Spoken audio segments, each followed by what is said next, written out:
Hi అండి, home వెల్గర్స్. నిమ్మకాయ పచ్చడికి ముక్కలు ఇలా మూడో రోజు ఊరబెట్టి మూడో రోజు ఇలా పిండి ఎండలో పెట్టేసి ఒక రోజల్లా బాగా ఎండనిచ్చి ఈవినింగ్ కలుపుకుంటే చాలా బాగుంటుందండి పచ్చడి.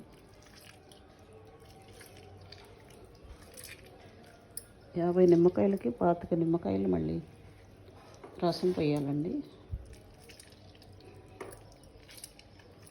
2 కప్పులు కారం, 2 కప్పులు ఉప్పు పడుతుంది. వెల్లుల్లిపాయలు వేసుకోండి 2.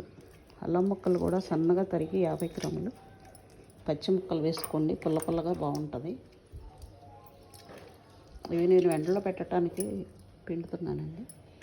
ఈవినింగ్ వరకు ఎండలో పెట్టి అప్పుడు పచ్చడి ప్రిపేర్ చేస్తాను.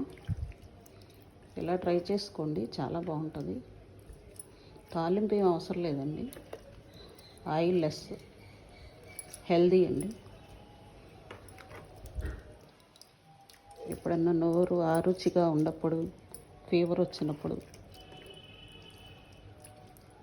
చాలా ఆరోగ్యం అండి. అలా అన్నీ పిండేసి ఎండలో పెట్టేస్తాను. బాగా ఎండాలండి. ఒక్కరోజు ఒక 5-6 గంటలు మంచి ఎండలో ఎండితే తర్వాత స్ట్రైనర్లో వడపోసేసి గింజలన్నీ తీసేసి వేసుకుంటే చేదు ఉండదండి.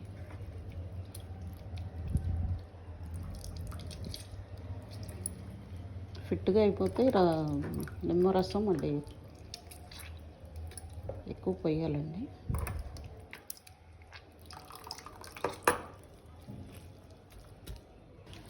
ఇలా కట్ చేసేసుకున్న నిమ్మకాయలు ఫస్ట్ రోజు 50 నిమ్మకాయలకి 2 కప్పులు ఉప్పు, 2 స్పూన్లు పసుపు వేసి ఊరబెట్టండి. మధ్య మధ్యలో తిప్పుతూ ఉండండి. 3వ రోజు కలుపుకోవాలండి. నేనైతే ఇలా పిండేసి ఎండలో వేసి ఈవినింగ్ కలుపుతాను. చాలా బాగుంటుంది. ఇలా పెట్టి ఎండలో పెట్టుకోవాలండి. ఇది రసం. ఈవినింగ్ మళ్ళీ వేరే వీడియోలో ప్రాసెస్ చూపిస్తాను.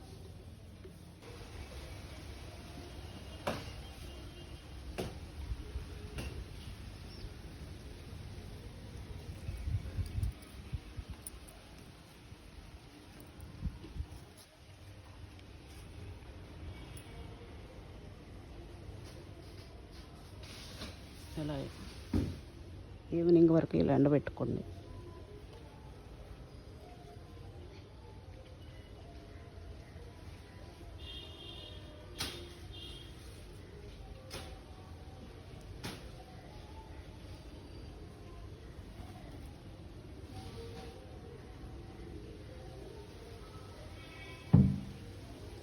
Thank you.